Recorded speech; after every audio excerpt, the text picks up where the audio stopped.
দেশ টিভির নিয়মিত আয়োজন জনতার ভাবনায় চট্টগ্রাম থেকে আমি একেএম নাজিম যুক্ত হচ্ছি। আমরা জনতার ভাবনায় দেশের আইনশৃঙ্খলা, রাজনীতি, অর্থনীতি নিয়ে কথা বলি। আমরা এবারই সেই ধারাবাহিকতায় এবার চট্টগ্রামে এসেছি। সেখানে কথা বলবো এখানকার যারা সাধারণ মানুষ রয়েছেন তাদের সাথে। আমরা একটু প্রথমে জানতে চাইবো মাওলানা মীর ইদ্রিসের কাছে, আপনি যদি বলতেন কেমন নির্বাচন হলে সবার জন্য গ্রহণযোগ্য হবে বা কীরকম নেতৃত্ব আসলে দেশের জন্য মঙ্গলজনক হয়? আমরা চাই দেশে সাম্প্রদায়িক সম্প্রীতি রক্ষা করে এবং সহাবস্থান রক্ষা করে একটা দেশ আগামী হোক। বিশেষ করে যেই ভারতীয় প্রেসক্রিপশনে বিগত সরকার সাম্প্রদায়িক সম্প্রীতিকে নষ্ট করেছে এবং যেই দেশের মধ্যে জনগণের ডিবেট সৃষ্টি করেছে, অর্থাৎ স্বাধীনতার পক্ষ বিপক্ষ বলে এই নেগেটিভটা না থাকে, এটা আওয়ামী নেগেটিভ। এই নেগেটিভ বাদ দিয়ে দেশগুলোর জন্য যেন সবাই সংসদে একসাথে কাজ করে। বিশেষ করে কয়েকটি বিষয়ে ঐক্যমত হতে হবে সব দলকেই। একটা হচ্ছে দেশের স্থিতিশীলতা, 2 নম্বর হচ্ছে দেশের সার্বভৌমত্ব রক্ষা, 3 নম্বর হচ্ছে ধর্মীয় অনুভূতিতে আঘাত না করা, চতুর্থ হচ্ছে আমাদের দেশের পররাষ্ট্রনীতি। এই সমস্ত বিষয়ে ঐক্যবদ্ধ হলে, অর্থনীতি এই সমস্ত ঐক্যবদ্ধ হলে দেশ সামনে বাড়বে। আর যদি এই সমস্ত বিষয়ে ঐক্যবদ্ধ দলগুলো না হয়, শুধু রাজনীতির খাতিরে, রাজনৈতিক কারণে, সাংগঠনিক কারণে, দলীয় কারণে বিরোধিতা করে, এটা দেশ আগাইতে পারবে না। এটা বিশ্বের কোথাও নাই।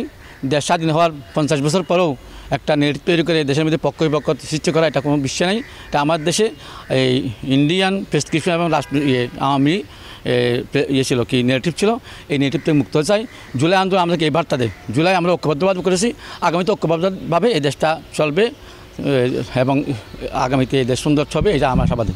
আমরা জানতে চাইব একজন, আপনারা যেহেতু সমাজকর্মী, সমাজের বিভিন্ন বিষয় নিয়ে আপনারা কাজ করেন, দেশে এখন আইনশৃঙ্খলা বাহিনী আপনার কাছে কেমন মনে হয় বা কিভাবে মনে হচ্ছে যে না এখনও সাধারণ মানুষ আশ্বস্ত হয়েছেন আর দেশের সাধারণ নিরাপদে আছেন? আপনার কাছে কি মনে হয়, আইনশৃঙ্খলা বাহিনী কি দাঁড়াতে পেরেছেন? ধন্যবাদ আপনাকে। আসলে দেশের আইনশৃঙ্খলা এই অন্তর্বর্তীকালীন সরকার দায়িত্ব গ্রহণের পরে প্রত্যেকে আজ পর্যন্ত আসলে আমরা স্বাভাবিক বলে মনে করি না। কারণ এখন দেশের যে রাজনৈতিক সরকারের সময় যেভাবে দেশের আইনশৃঙ্খলা বাহিনী যেভাবে দায়িত্ব পালন করে, যেভাবে তাদের সমস্যাগুলো ফেস করে, এগুলি এখন কি ওইভাবে হচ্ছে না। বিশেষ করে পুলিশ বাহিনী কোনো একটা বড় ধরনের সমস্যা দেখা গেলে সেখানে তারা সরাসরি কী করে না, এই আইনশৃঙ্খলা নিয়ন্ত্রণের জন্য কাজ করে না। এখানে সাধারণ মানুষ বা যেভাবে এটাকে সমাধান দিচ্ছে এভাবে চলছে। সুতরাং আমরা মনে করছি দ্রুত একটি জাতীয় নির্বাচন দরকার। এই নির্বাচনের মাধ্যমে একটি নির্বাচিত সরকার আসলেই দেশের আইনশৃঙ্খলা পরিস্থিতি স্বাভাবিক হবে। কেমন নির্বাচন হলে ভালো মনে করেন, বা সব দলের অংশগ্রহণ কিনা, বা এখন তো নির্বাচনে বিভিন্ন ষড়যন্ত্র হচ্ছে, আপনার কাছে কেমন মনে হয় যে কেমন নির্বাচন হলে আপনার কাছে গ্রহণযোগ্য হবে বা সব মানুষের পক্ষে হবে? এখন ফ্যাসিস্টের পতনের পর সবাই বাংলাদেশে যে দলগুলো ফ্যাসিস্ট বিরোধী আন্দোলনে ছিল, আমরা চাই সব দল নির্বাচনে অংশগ্রহণ করুক। সবার অংশগ্রহণের মাধ্যমে একটি মানে সুষ্ঠু, নিরপেক্ষ, পিসফুল একটি নির্বাচনের মাধ্যমে দেশে যে জনগণ যে সরকারকে চাইবে তারা রাষ্ট্র পরিচালনা করবে। এবং আগামী দিনে এই যে ফ্যাসিস্টের যে আমরা এই যে পতন, এটা যে আন্দোলন, এই আন্দোলনে যেন একটা কি সুফল দেশের মানুষ পায়, বা এটা যেন এই ফ্যাসিস্টের পতনের আমরা যে জন্য সংগ্রাম করেছি, আন্দোলন করেছি, এগুলো যেন আগামী দিনে যে সরকার আসবে সেটা বাস্তবায়ন করে, সেটাই আমাদের প্রত্যাশা। আপনার কাছে আবার আসছি, আমরা একটু জানতে চাইবো, এখানে একজন আলেম আছেন, যে দেশে এখন বিভিন্ন সময় আমরা দেখছি ছোটোখাটো বিষয় নিয়ে ধর্মীয় বিভেদ তৈরি হচ্ছে, বিভিন্ন জায়গায় বিভিন্ন মাজার, খানকা শরীফগুলোতে হামলা করা হচ্ছে। এই বিষয়ে আসলে রাজনৈতিক দলগুলো বা আপনারা যারা আলেম সমাজ আছেন, আপনাদের ভূমিকা কতটুকু এই সব বিষয় নিরসন করার জন্য? আসসালামু আলাইকুম রহমতুল্লাহ। ইসলাম শান্তির ধর্ম। ইসলাম কোনো সাম্প্রদায়িক দাঙ্গা, সাম্প্রদায়িক কোনো গণ্ডগোল হোক, এটা ইসলাম সমর্থন করে না। আমরা সব সময় সাম্প্রদায়িক সম্প্রীতি রক্ষা করে চলার চেষ্টা করি।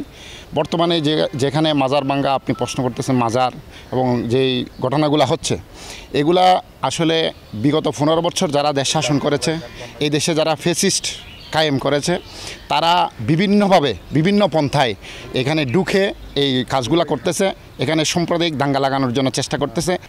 আচ্ছা, আমরা এখানে কয়েকজন তরুণ রয়েছেন, তারা দেশের বিভিন্নভাবে তরুণরা কিন্তু দেশ নির্ভর, কারণ জুলাই আন্দোলনের অগ্রভাগে তরুণরা ছিলেন। আমরা একটু জানতে চাইবো, যদি বলেন যে আপনারা যদি তরুণ, সামনে নির্বাচন কেমন চাচ্ছেন, তরুণদের পক্ষ থেকে আপনার ভাবনা কি? ধন্যবাদ। সালাম আলাইকুম। তরুণদের ভাবনা হলো আমরা এমন একটা দেশ চাই যে দেশে 3টা জিনিস থাকতে হবে। সে 3টা জিনিস কী কী? একটা হচ্ছে কথা বলার স্বাধীনতা, আর একটা হচ্ছে ন্যায় বিচার, আরেকটা হচ্ছে যার যার ধর্ম পালনের স্বাধীনতা। এই তিনটা জিনিস যখন নিশ্চয়তা হবে, ইনশাআল্লাহ এই দেশটা সুন্দর এবং সমৃদ্ধিশালী দেশ হবে, বিশ্বের কাছে মাথা উঁচু করে দাঁড়িয়ে রাখতে পারবে। আমরা এই ধরনের একটা দেশ চাই যেখানে সবাই সবার অধিকার সমানভাবে প্রয়োগ করতে পারবে। আমরা যতটুকু আরেকজন তরুণ রয়েছেন যিনি বিভিন্ন সময় বিভিন্ন সামাজিক সংগঠনের সাথে জড়িত আছেন, সামনে যে আইনশৃঙ্খলা পরিস্থিতি তরুণদের জায়গা থেকে বা তরুণের জায়গা থেকে কী মনে হচ্ছে আপনার আইনশৃঙ্খলা পরিস্থিতি দাঁড়াতে পেরেছে? ধন্যবাদ দেশ টিভি। আসলে বাংলাদেশ যেই জুলাই আগস্টের আন্দোলনের পর থেকে যেই পরিবেশটা সৃষ্টি হয়েছে, এই পরিবেশ আমরা চেয়েছিলাম একটি সুন্দর সম্প্রীতি এবং সামাজিক শৃঙ্খলা বজায় রেখে একটি সুন্দর সমাজ বিনির্মাণ করব। কিন্তু দেখা যাচ্ছে পরিস্থিতির দিনের পর দিন গোলাটে হচ্ছে। এখানে যারা স্বাধীনভাবে চলাফেরা করার জন্য চেষ্টা করেছিল, এখন একটা না একটা ইস্যু নিয়ে একটা আন্দোলন সৃষ্টি করে বিভিন্নভাবে সরকারকেও বেকায়দা ফেলতেছে। পাশাপাশি যারা আন্দোলন সংগ্রামে ছিল তাদেরকে বিভিন্নভাবে নেগেটিভলি প্রচার করে। তারা যে জুলাই আন্দোলনে ছিল, বিশেষ করে দেশনায়ক তারেক রহমান একটি নির্দেশনা দিয়েছিল, যারা সম্প্রীতির একটি বাংলাদেশ করে একটি সুন্দর সমাজ বিনিময় করার জন্য ছাত্র জনতাকে ঐক্যবদ্ধ হতে হবে। সেই ঐক্যবদ্ধ আন্দোলন করে আমরা একটি ফ্যাসিস্টকে বিদায় করে একটি সুন্দর বাংলাদেশ গড়ার জন্য যে কাজ করে যাচ্ছি, আমি আশা করব আগামী দিনে একটি নির্বাচনের মাধ্যমে এই আইনের শাসন প্রতিষ্ঠিত হবে এবং আগামী দিনে একটি ইসলামী মূল্যবোধের সরকার গঠিত হয়ে আমাদের বাংলাদেশকে একটি সম্প্রীতি বজায় করে কাজ করে যাবে। আমরা আপনার কাছে আবার আসবো, আমরা একটু আবারও যেতে চাই, যেহেতু দেশে অর্থনীতির কী মনে হচ্ছে আপনার, যে দেশের যে অবস্থা বলা যায়, যেহেতু অন্তর্বর্তীকালীন সরকারের প্রায় 1 বছর 4 মাস চলছে, অর্থনৈতিক অবস্থা আপনার কাছে কী মনে হয়, যে স্বাভাবিক হচ্ছে জিনিসপত্রের দাম? অর্থনৈতিক অবস্থার বিষয়ে বাংলাদেশের যে প্রত্যাশা ছিল ডক্টর ইউনূস সাহেব সরকার গঠনের পরে, সে প্রত্যাশায় সরকার সফল হয়নি। না হওয়ার পিছনে অনেকগুলো কারণ। তিনি যারা দুর্নীতি করেছে এখন তাদেরকে শাস্তি আওতায় পুরোপুরি আনতে পারেনি, তাদেরকে এখনও অনেককে অ্যারেস্ট করা হয়নি এবং বিচারগুলো কালক্ষেপণ হচ্ছে। এটা আমার মনে হয় আগের সরকারের রেখে যাওয়া অনেক তাকান রয়েছে কোর্ট কাছারিতে, যাদের কারণে মামলাগুলো দ্রুত চলছে না, যার কারণে টাকাগুলো ফিরে আসে না সবগুলো। পাশাপাশি একটি স্থায়ী সরকার না হওয়ার কারণে বহির্বিশ্ব মনে হয় আগ্রহী হচ্ছে না যে দেশে ইনভেস্ট করার জন্য বা বিনিয়োগ করার জন্য, যার কারণে যে কাঙ্ক্ষিত সফলতা আসেনি।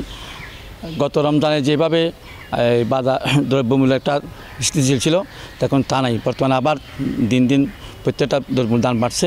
ওই জন্য আমি মনে করি দ্রুত সময়ে নির্বাচন দিয়ে স্থায়ী সরকারের জন্য চিন্তা করলে আমার মনে হয় এটা দ্রুত সম্ভব হবে। আর না হয় এটা এভাবে চললে আবার সেই পুরনো দিনের দিকে আমাদের ফিরে যেতে হবে, আইন শৃঙ্খলাও আবার অবনতি হওয়ার সম্ভাবনা রয়েছে। আপনার কাছে আবার আসবো, আপনারা যেতে চাই গ্রামে গ্রামে এখন কি অবস্থা, যে সাধারণ মানুষ সবাই কি সমানভাবে বসবাস করতে পারছে? আপনার কাছে কি মনে হয়? বিসমিল্লাহির রহমানির রহিম। ধন্যবাদ নাজিম ভাইকে। আসলে গ্রামের মানুষের সবার মুখোমুখি হলো একটাই, সেটা হলো একটা সুষ্ঠু সুন্দর নির্বাচন চাই, যাতে গণতান্ত্রিক প্রক্রিয়ায় আমার মতামতটা আমি ব্যালটের মাধ্যমে প্রয়োগ করতে পারি। এটা যত দ্রুত নির্বাচনটা দেওয়া যায় তাতে দেশের জন্যই মঙ্গল। যে একটা নির্বাচন সরকার আসুক, এটা সবাই, যে 17 বছর এই যে ফ্যাসিস্ট সরকারকে বিদায় করার একটাই কারণ হলো, সেটা হলো গণতান্ত্রিক প্রক্রিয়া একটা সুন্দর নির্বাচনের মাধ্যমে একটা জনপ্রতিনিধি আসুক। এটা আমার ভোট আমি হাটহাজারি দিব, আমার এমপি হবে, যেই ভোট বেশি পাবে, যেই যুক্ত করবে ও এমপি হাটহাজারিতেই হবে। আমাদের এখানে জনগণের, আমরা তো মোটামুটি জনগণের সাথে মিশি, সবাই ফিয়ার বলতে এটা কেউ বুঝে না, ফিয়ার এটার অর্থ কি কেউ বুঝে না। আমরা চাই গণতান্ত্রিক প্রক্রিয়া একটা সুন্দর নির্বাচন হোক, যে আমার ভোটটা আমি দিব, আমি হাটহাজারিতে ভোট দিব, আমার এমপি আমি হাটহাজারিতে বানাবো, আমি বাইরে বানাবো না। তাই সবাই চাই একটা, সবার একটাই উদ্দেশ্য হলো যে একটা নির্বাচিত সরকার আসবে, নির্বাচিত সরকার আসার পরে এই যে আমাদের যে আইনশৃঙ্খলা বলেন, আপনার অর্থনৈতিক বলেন, আরও যেগুলো দাঙ্গা হাঙ্গামা আছে, এগুলো সব একমাত্র নির্বাচিত সরকারেই এগুলো দমন করতে পারবে। এগুলো একটা সুষ্ঠু সুন্দর একটা সমাধান দিতে পারবে শুধু নির্বাচিত সরকারে। সেজন্য আমরা চাই একটা দ্রুত একটা নির্বাচন হোক। এটা যে আমাদের প্রধান উপদেষ্টা বিভিন্ন বক্তব্যের মাধ্যমে আমাদেরকে ব্রিফিং করতেছেন যে ফেব্রুয়ারির প্রথম সপ্তাহে আমাদের দেশের নির্বাচন হবে। আমরাও চাই। এটা শোনার পর মোটামুটি আমাদের এলাকায় জনগণ মোটামুটি একটা উৎসব পরিবেশে আছে, যে আমরা অন্ততপক্ষে 17 বছর পর একটা সুশৃঙ্খল সুন্দরভাবে আমরা একটা ভোট আমরা প্রয়োগ করতে পারবো। বিশেষ করে যারা নতুন প্রজন্ম, এরা তো এখনও পর্যন্ত শুধু নির্বাচন নাম শোনাচ্ছে, কিন্তু ব্যালট কী জিনিস চোখে দেখে নাই, ওনার ভোটটা উনি দিতেও পারে নাই। এবারে আমার মনে হয় এই প্রথম যদি নির্বাচন আমরা ফেব্রুয়ারিতে পাই, তাহলে আমরা প্রথম সুষ্ঠু একটা সুন্দর নির্বাচন, আমাদের যারা তরুণ সমাজ এখন ওটা আছে, যারা সামনের নেতৃত্ব দিবে, ওদের ভোটটা ওরা এই প্রথমে আমার মনে হয় দিতে পারবে, ওদের ভোটটা মূল্যায়ন হবে এখানেই। এখানে কিছু তরুণ আলেমও রয়েছেন, তাদের সাথে কথা বলার জন্য। আপনি যেহেতু একজন তরুণ, পাশাপাশি আলেম, জুলাই আন্দোলনে আমরা দেখি সবচাইতে তরুণরাই ভূমিকা ছিল, সব শ্রেণী পেশার মানুষ, বিশেষ করে আলেম, মাদ্রাসার ছাত্ররা এবং বিভিন্ন স্কুল কলেজের শিক্ষার্থীরা অগ্রণী ভূমিকা ছিলেন। আপনি একজন তরুণ আলেম হিসেবে কী মনে করছেন আইন শৃঙ্খলা পরিস্থিতি দাঁড়াতে পেরেছে, বা কতটুকু আপনাদের যে জুলাই আন্দোলনের যে আশা আকাঙ্ক্ষা সেটি পূরণ হয়েছে? আসসালামু আলাইকুম রহমতুল্লাহ। জুলাই আন্দোলন তো এটা সাময়িক একটা আন্দোলন ছিল। এই আন্দোলনের গোড়াপত্তন আমরা করেছিলাম সেই 2013 সাল থেকে শাপলা চত্বর থেকে। এই আন্দোলন এই ফ্যাসিস্ট সরকারের আমরা একের পর এক আন্দোলন দিয়ে কোমর ভেঙে ভেঙে ভেঙে আমরা ফ্যাসিস্টকে এনে একদম সাগরের পাড়ে এনে দাঁড় করিয়েছি, এবং ছাত্র জনতা সবাই মিলে আমরা এক ধাক্কায় ফ্যাসিস্টকে আমরা সাগরের মধ্যে নিমজ্জিত করেছি। তো এই আন্দোলন আমাদের আশা আকাঙ্ক্ষা ছিল, এই দেশটি ইসলামপন্থীদের দেশ এবং সংখ্যাগরিষ্ঠ মুসলিম দেশ। আমরা স্বাভাবিক আলেম হিসেবে এবং সংখ্যাগরিষ্ঠ মুসলমান হিসেবে আমরা চাইব ইসলাম যেভাবে সাম্যর একটা নীতি অবলম্বন করে, আমরা সমস্ত দলমত সবাই নির্বিশেষে আমরা ইসলামের মতাদর্শ অনুযায়ী আমরা এই দেশকে প্রতিষ্ঠিত করব। এবং এই দেশের মধ্যে অবস্থান যেহেতু ওলামা ইকরামের সবচেয়ে বড় একটি অংশগ্রহণ ছিল, আমরা চাইব যে ওলামা ইকরাম এবং সাধারণ জনগণ এবং রাজনৈতিক দল সবাই মিলেমিশে এক সুন্দর দেশ, ইসলামী দেশ, রোল মডেল হিসেবে আমরা স্থাপন করব। কিন্তু এই আর ফেজিস পরবর্তী আমরা যে আশাকাঙ্ক্ষা নিয়ে আমরা এদের স্বাধীন আমরা করেছিলাম, কিন্তু তার এই আশার এখনও প্রতিফলিত আমরা দেখতেছি না। কারণ বিভিন্ন জায়গায় দেখলাম এই যে ছাঁদাবাজি চলতেছে, বিভিন্ন জায়গায় মারামারি চলতেছে, বিভিন্ন জায়গায় বিভিন্ন স্থাপনা হামলা হচ্ছে এবং কটূক্তিমূলক বিভিন্ন আচরণ করে ওলামা ইকরামকে উত্ত্যক্ত করা হচ্ছে, এবং বিভিন্ন জায়গায় মিথ্যা ভুয়া মামলা দেওয়া হচ্ছে। আবার ফেসিস্টের বিরুদ্ধে যে সমস্ত অপরাধীর বিরুদ্ধে আমরা সুনির্দিষ্ট তথ্যের ভিত্তিতে আমরা মামলা দিয়েছিলাম, সেই সমস্ত মামলার কোনো অগ্রগতি নেই, এবং বিভিন্ন দলের মাধ্যমে ফেসিস্ট আবার আমদানি হওয়ার সুযোগ পাচ্ছে। আমরা চাচ্ছি ফেসিস্টের সাথে যারা স্পষ্টভাবে জড়িত ছিল, এই ফেসিস্টের দোষরদেরকে আইনের আওতায় এনে যতক্ষণ পর্যন্ত এদের সর্বোচ্চ শাস্তি নিশ্চিত করা না যাবে, ততক্ষণ পর্যন্ত দেশের আইনশৃঙ্খলা কখনো শান্তিপূর্ণ হবে না। এবং আমরা যেহেতু দীর্ঘ একটি সময় আমরা এই ইন্টারিম সরকারকে আমরা দিয়েছি, কিন্তু আমরা এর কোনো অগ্রগতি আমরা পাইনি। সেই হিসেবে আমরা চাই এখন একটি নির্বাচিত সরকার আসুক এবং ইসলামপন্থীদের সাথে মিলেমিশে, ওলামা ইকরামের সাথে মিলেমিশে একটি সুন্দর একটি রাষ্ট্র গঠন করুক, এবং ইনসাফের ভিত্তিতে অপরাধীদেরকে শাস্তি দিয়ে এই দেশকে আবার পুনর্গঠিত করা হোক। সামনে তো যেহেতু নির্বাচন, সামনে যেহেতু ফেব্রুয়ারির মধ্যে নির্বাচন হতে পারে, এখন বিভিন্ন বিশ্ববিদ্যালয়গুলোতে ছাত্র সংসদের নির্বাচন হচ্ছে, আপনি একজন যুবক হিসাবে কেমন নির্বাচন চান, বা কেমন নির্বাচন হলে দেশের জন্য সুন্দর হয়, মঙ্গলজনক হয়? আসলে নির্বাচন তো আমাদের গণতান্ত্রিক অধিকার, এবং আমরা আমাদের রিপ্রেজেন্টেশন সংসদে পাঠানোর জন্য সবচেয়ে বলা যায় একমাত্রই পন্থা এখানে, যেহেতু অন্যান্য পন্থা এখানে নাই। তাহলে নির্বাচনটা হওয়া দরকার উৎসবমুখর একটা পরিবেশে।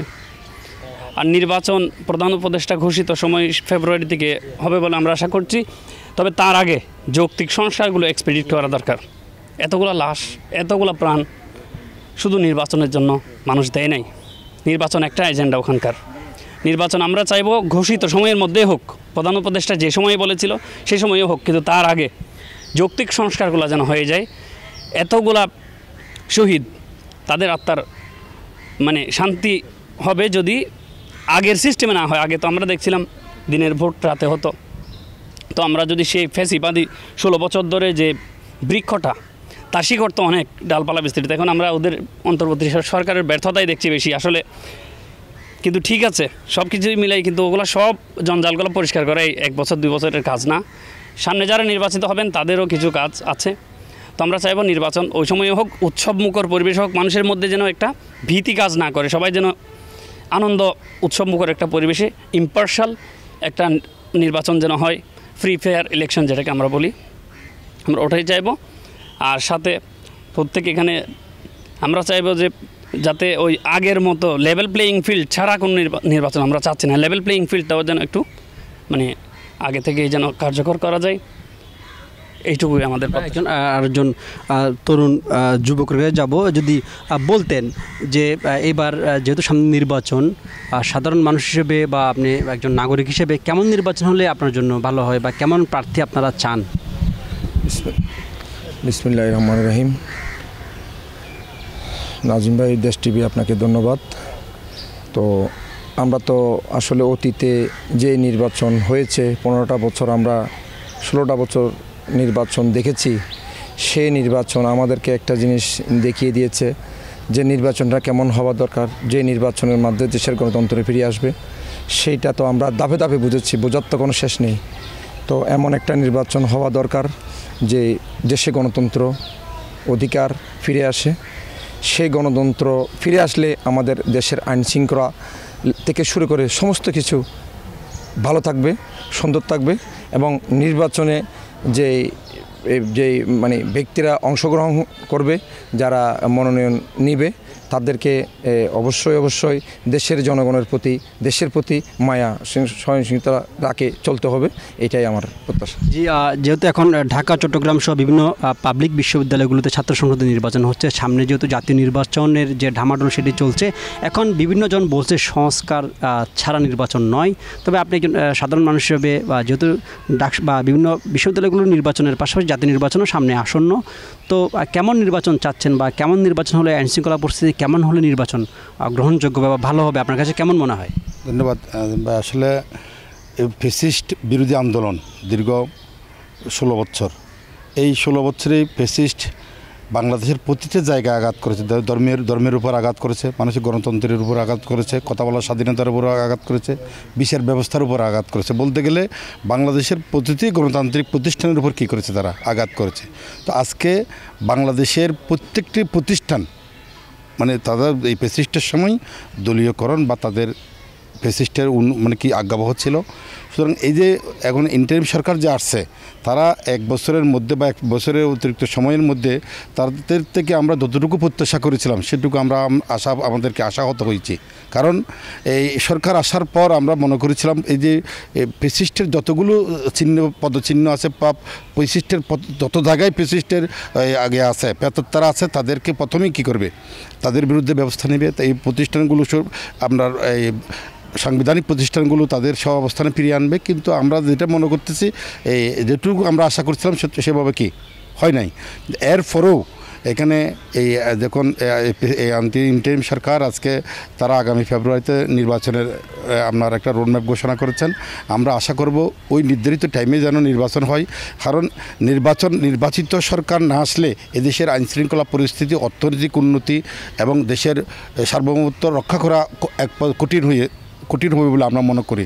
কারণ আমাদের ফ্যাসিস্টের অন্যতম দোসর আজকে ভারত, তারা চাচ্ছে বাংলাদেশকে কীভাবে কী করা যায়, দুর্বল করা যায়, আঘাত করা যায়, বা বাংলাদেশের এই বর্তমান যে গণতান্ত্রিক প্রক্রিয়া উত্তরণে যে আমরা পথে আছি সেটা যেন ব্যাহত হয়।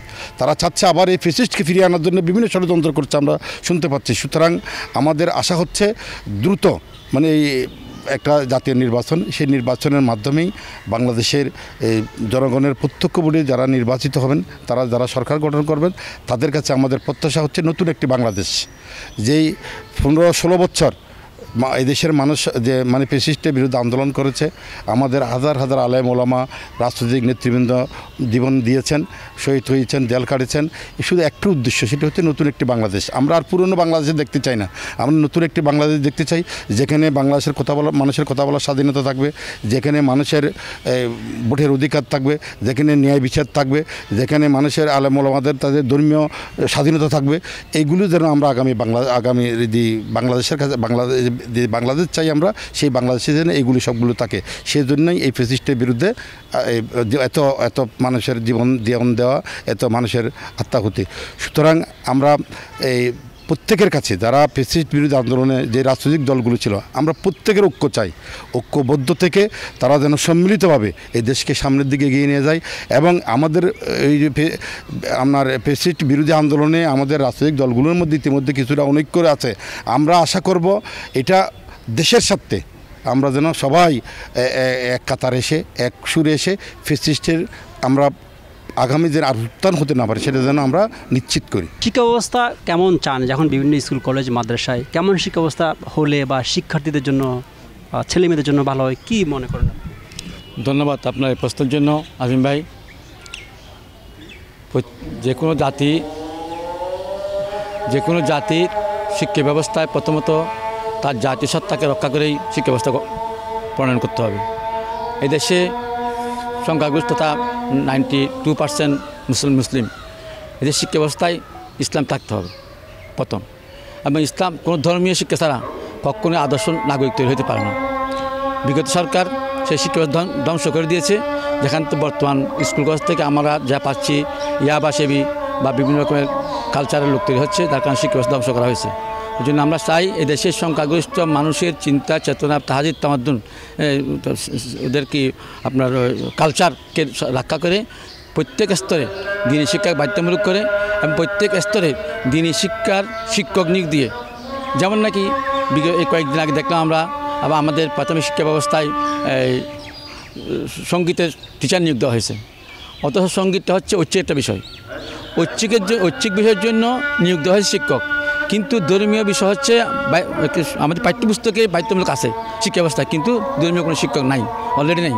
এমন আছে অনেক স্কুলে হিন্দু টিচার ও মুসলিম টিচার ইসলামী শিক্ষা পড়াচ্ছে, ধর্মীয় টিচার নাই, এবং প্রশিক্ষণ দরকার।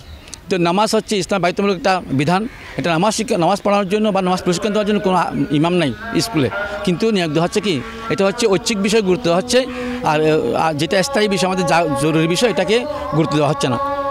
এটার পিছনে সবচেয়ে আমি এই সরকারকে দায়ী করব বর্তমান জন্য, কারণ সরকার আসার পরে আমাদেরকে যে আশ্বস্ত করেছেন কি সংবিধান সংস্কার করবে। আমরা তো সংবিধান 71-এ যে সংবিধান হয়েছিল এটা ভারতে বসে হয়েছিল, এই সংবিধান তো এই দেশের সংখ্যাগরিষ্ঠ মানুষের সংবিধান ছিল না, কিন্তু সেক্ষেত্রে আবার ধীরে ধীরে যাচ্ছে তারা কি পিছিয়ে যাচ্ছে, সংবিধানকে সামনে আনতেছে, আইনে বিভিন্নভাবে আমাদের ইসলামিক কলুষিত করা হচ্ছে। এই জন্য আমরা চাই এখানে নতুন করে সংবিধান হোক।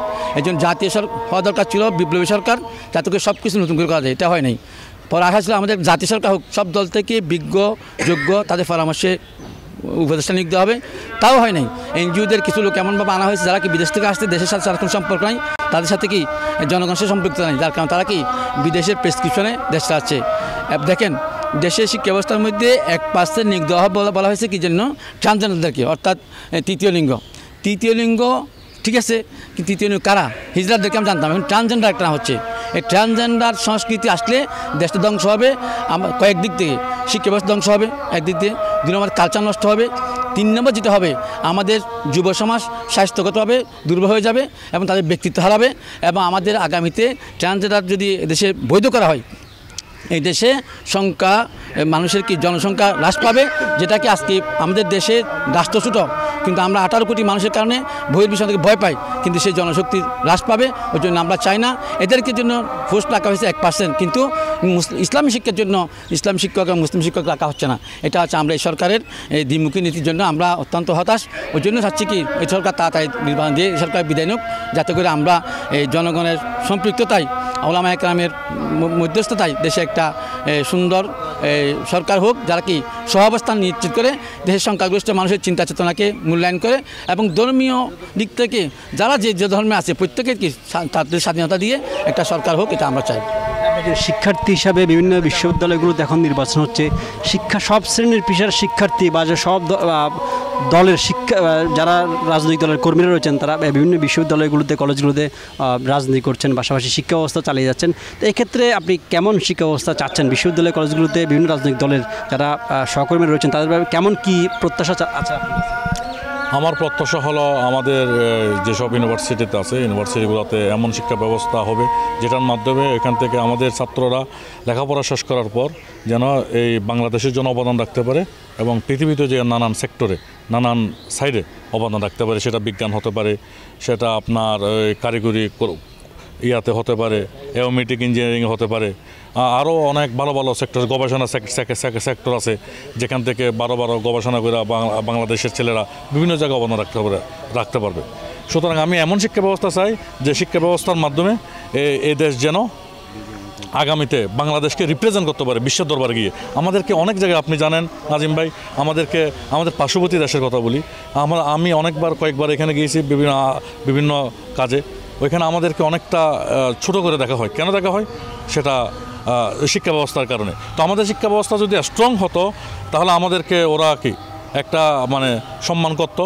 তো সুতরাং আমি এমন শিক্ষা ব্যবস্থা চাই যে আমাদের দেশের যারা যেসব ইউনিভার্সিটি আছে সকল ইউনিভার্সিটিতে শিক্ষকদের প্রতি আমার আহ্বান থাকবে, তারা তাদের ছাত্রদেরকে ওনাদের ছাত্রদেরকে এমনভাবে তৈরি করুক যেন তারা বাংলাদেশকে বিশ্বের রিপ্রেজেন্ট করতে পারে। আপনার কাছে আমরা আবারও আসবো। আমরা একটু যেতে চাই, এখানে আমাদের আরেকজন আলেম রয়েছেন।